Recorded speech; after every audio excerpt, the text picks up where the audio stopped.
Hi, and welcome to another episode of Hot Takes with me, the Silver Fox. Education Secretary Jenny Gilruth has been boasting that Scotland's schools are in a good condition. She says 90% of them are acceptable. And she's boasting about that. That means 10% of them aren't acceptable. And that's nothing to be boasting about. That's the sort of thing you should be ashamed of. When 100% of them are acceptable, then you can boast. Anyway, Raymond Bremner, who is the leader of the SNP-led Highland Council, has taken her to task, told her that it's not good enough, that the schools in his area need a lot more investment, and that she needs to pull her finger out. All I can say, Jenny, is D-, must do better, see me. Rubbish. Don't be boasting about failure, you stupid woman. Let's have a look at this article, see where she's gone wrong, and why the hell would you boast about such an appalling record? Here goes. So Jenny Gilruth slapped down by angry SNP councillor over crumbling schools boast. She's boasting, I say, about these schools that are falling apart, saying it's a great thing because look, we're the SNP and everything's brilliant. No, Jenny, it's not. You're the SNP and you're overseeing a whole series of failures, and especially in education. Education in Scotland has gone from being one of the best in the world to so embarrassingly bad you don't even put it on the league tables anymore. And you're sitting there and trying to boast about it. You really don't know what's going on, do you? The Scottish Government Education Secretary was blasted by SNP Highland Council leader Raymond Bremner after the region was snubbed for new school building funding. An educational civil war has broken out in the SNP after Jenny Gilruth was attacked by a senior councillor in Highland. The Education Secretary was blasted by Nationalist Highland Council leader Raymond Bremner for claiming that more than 90% of schools in Scotland are in an acceptable condition. That means 10% of them aren't. Stop with the spin. We are fed up with your bullshit. We are waking up to all the crap that you're trying to sell us, and we don't want it. Just tell the truth. Tell people what a failure you are, what a failure the party is, and what a failure the SNP government has been for all these years. Last week, the Scottish Government announced that 10 local authorities would be handed funding to build new schools, with his being worth 450 to 500 million. However, Highland Council missed out on this new cash, despite the poor, with this bit. Last week, the Scottish Government announced that 10 local authorities would be handed funding to build new schools, with this being worth between 450 to 500 million pounds. Highland Council, however, missed out on this new cash despite the poor state of educational buildings in the area, because the SNP don't care about the Highlands and Islands. They only care about the cities, the Central Belt, Aberdeen, places where there's lots of people and therefore potentially lots of votes. And in fact, they're not even that fussed about Aberdeen, since it tends to not be, important to their plans when they're sort of trying to destroy the oil industry. So who knows about that? It was seen as a second slap in the face to the north of the country, following the failure to dual the A9 by 2025. At this rate, it won't be dualled by 2035.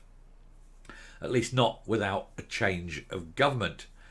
Councillor Bremner has now written to Miss Gilruth to demand a meeting to discuss fairer equity with the Central Belt. But she doesn't care about the Highlands Islands. She just wants to, push the money into the areas where they're likely to win seats. And basically don't care about these outer, more remote places.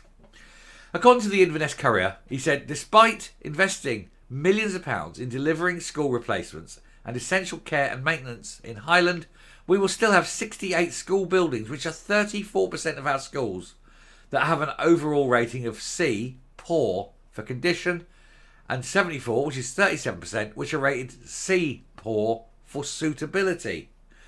Included within these figures are schools that require urgent attention due to the presence of RIAC, which is that dodgy concrete, and HAC. And this falls well below the national picture, which you quoted in Parliament as being at 90.7% of all school buildings in Scotland being rated as good, evidencing that a significant proportion that do not fall into that category are in the Highlands. So basically what she's saying is, oh yes, 90% of them are great, but none in the Highlands are. Mostly it's in the Central Belt where we're really the only place we're interested. We don't care. Once you get further north than Falkirk, we don't care. You're going to all burn for what we care. They basically, literally don't care.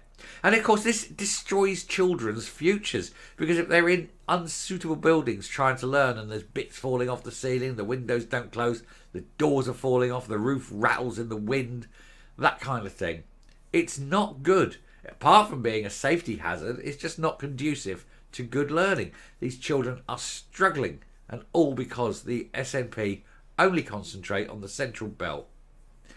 Highland Council has had to cut back on their school improvement plan due to financial issues, with Mr Bremner pointing out that even if they invest their entire capital budget into the school estate, they still can't afford to replace the worst ones. He added the poor overall condition and suitability reflects the reality in the Highland, where we have 200 schools of varying age and varying build type, dispersed across a huge and diverse geographic area.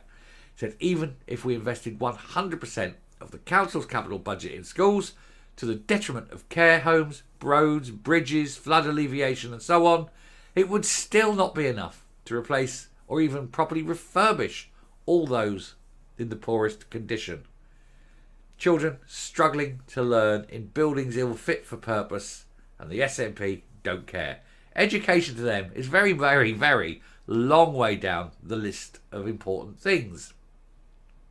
First 7 items on that list is various forms of independence, of course.